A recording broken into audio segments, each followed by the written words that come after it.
Chapitre Modéliser une action sur un système. Ce chapitre appartient à la partie mouvement et interaction. Donc au sommaire de ce chapitre, nous définirons tout d'abord ce qu'est une action. Nous verrons la notion de force qui permet de modéliser une action. Ensuite, nous verrons le principe des actions réciproques qui s'appliquent à chaque fois qu'il existe une action. Ensuite, nous verrons deux grandes catégories d'actions, les actions de contact et les actions à distance. Ensuite, nous verrons une interaction essentielle, l'interaction gravitationnelle.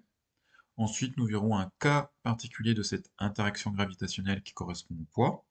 Et ensuite, nous verrons deux cas particuliers de force de contact, la force exercée par un support et la force exercée par un fil. Petit 1, tout d'abord, donc, qu'est-ce qu'une action? Définition d'une action.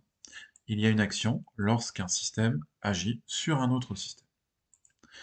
La notion d'action est très large. Il peut s'agir par exemple d'une main soulevant un sac, d'une raquette renvoyant une balle, d'un satellite tournant autour de la Terre en raison de l'attraction gravitationnelle, d'une aiguille de boussole qui s'oriente vers le nord sous l'effet du champ magnétique créé par le noyau métallique de la Terre.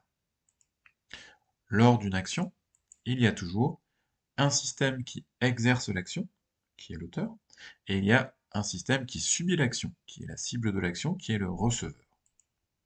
Par exemple, lorsqu'un lycéen soulève son cartable, le lycéen est l'auteur de l'action, tandis que son cartable est la cible de cette action. Lorsqu'un aimant attire un morceau de fer, l'aimant, l'auteur, agit sur le morceau de fer, la cible. Action de contact et action à distance. Donc on distingue deux grandes catégories d'actions, les actions de contact et les actions à distance. Définition d'une action de contact. Il y a action de contact lorsqu'une action ne peut se faire que par un contact entre l'auteur de l'action et la cible. Exemple d'action de contact, une table supportant un livre, un marteau qui enfonce un clou, le vent, l'air en mouvement, qui soulève un cerf-volant. Lorsque deux systèmes sont en contact, il y a toujours une force de contact qui s'exerce entre ces deux systèmes. Action de contact et action à distance, suite. Définition d'une action à distance. Il y a action à distance si une action peut se faire sans contact entre l'auteur et la cible. Les actions à distance sont les actions de nature gravitationnelle, tout d'abord. Le Soleil, par exemple, attire la Terre. La Terre, elle, attire vers elle les objets qui sont proches de sa surface. Ces actions à distance peuvent être de nature électrique. Les corps électriquement chargés s'attirent ou se repoussent. Ensuite, elles peuvent aussi être de nature magnétique. Les aimants s'attirent ou se repoussent entre eux et attirent les corps contenant du fer. Elles peuvent être de nature nucléaire, celles qui s'exercent entre les nucléons, par exemple. Petit 3, les forces. Une force permet de modéliser l'action d'un système sur un autre. La notation d'une force est en général de la forme F comme force, avec noté en indice tout d'abord le nom de l'auteur, séparé d'une barre, d'un slash, par le nom de la cible. Donc F, indice, auteur, slash, cible. Le F comme force est la plus utilisée des notations, mais dans certains cas particuliers, elle peut être remplacée par une autre lettre. En indice, on note tout d'abord le nom du système qui exerce la force, l'auteur, puis ensuite le nom de celui qui l'a subi, le receveur. Par exemple, F indice élève slash chaise désigne la force exercée par l'élève sur une chaise, mais la notation F chaise slash élève correspond à la force exercée par la chaise sur l'élève. Elle est caractérisée par tout d'abord un point d'application, c'est-à-dire le point où s'exerce l'action, par une direction, qui est la même que celle de l'action, par un sens, qui est le même que celui de l'action, par une intensité qui s'exprime en newton, symbole N, éventuellement par la droite d'action, qui est la droite ayant la même direction que la force, et passant par le point d'application. Deuxième paragraphe. Deuxième paragraphe. Troisième paragraphe, pardon. Les forces, suite. Une force, une force, une force peut être représentée par un vecteur force. Si un système A exerce une force sur un système B, alors cette force peut être représentée par un vecteur. Donc ce vecteur va se noter F, surmonté de la flèche caractéristique du vecteur, indice A slash B.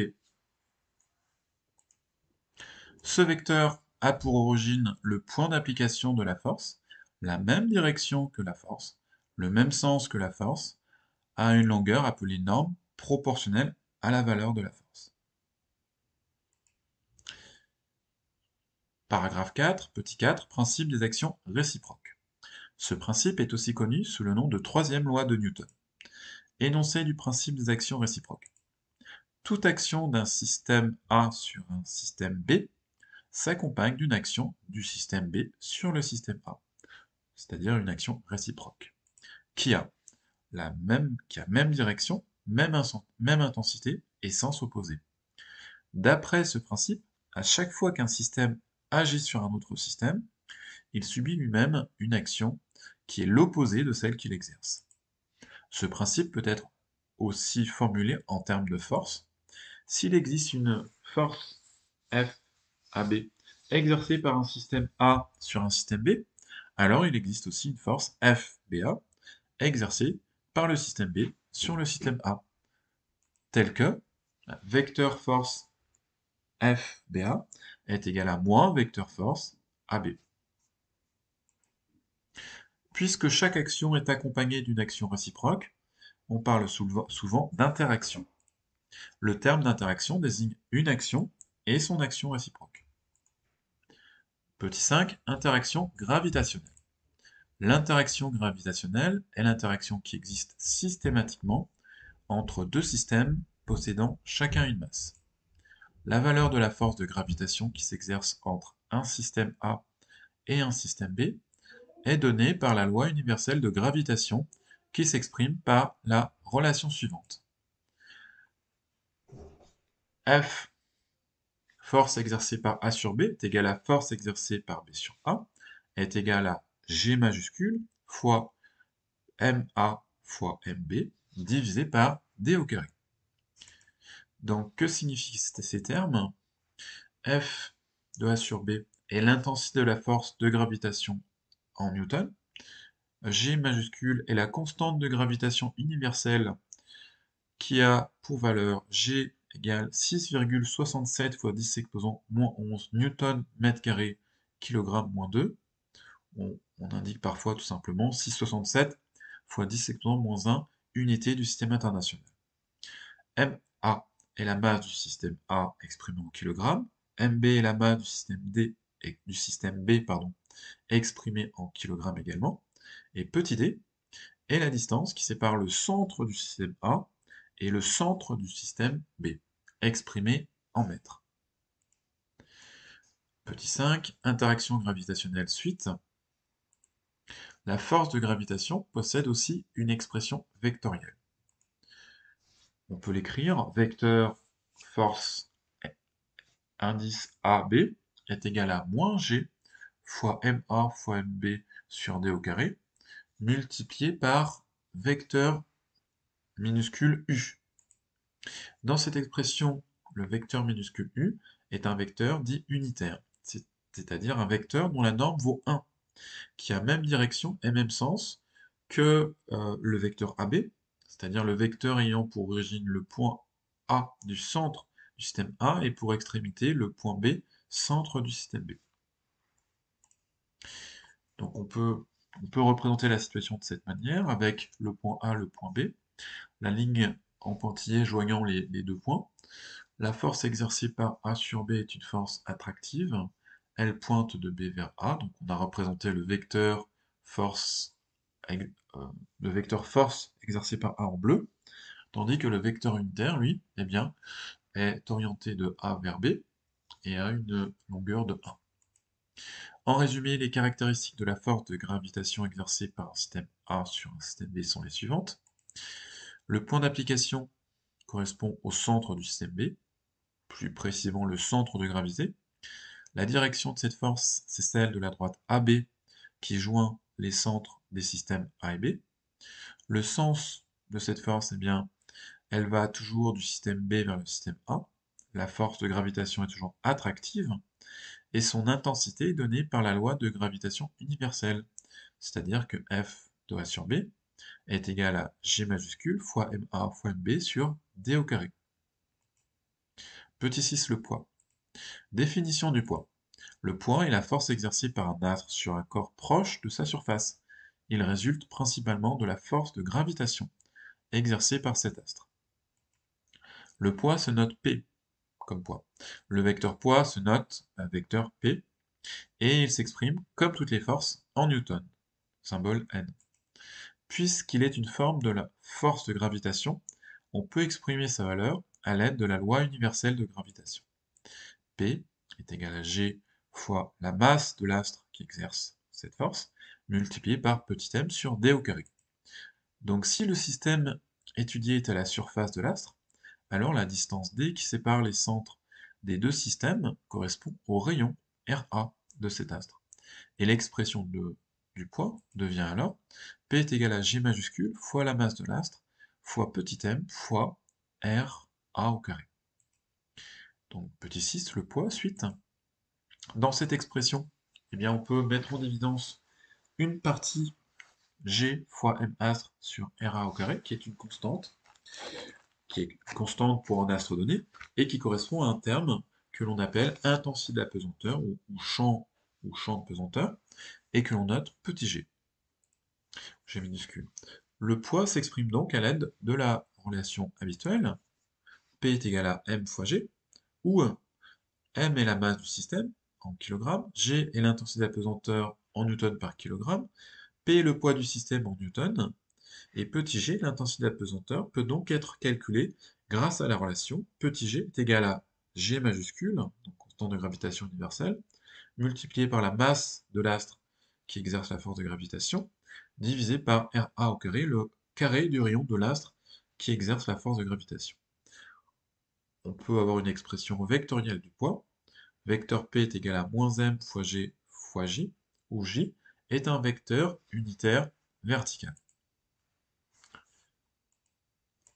Alors, c'est toujours la même chose. Alors, petit 7, force exercée par un support. Exemple de force de contact.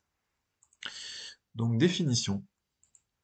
Lorsqu'un système repose sur un support, alors ce dernier exerce sur le système une force de contact qui le maintient à sa surface. Donc, caractéristique.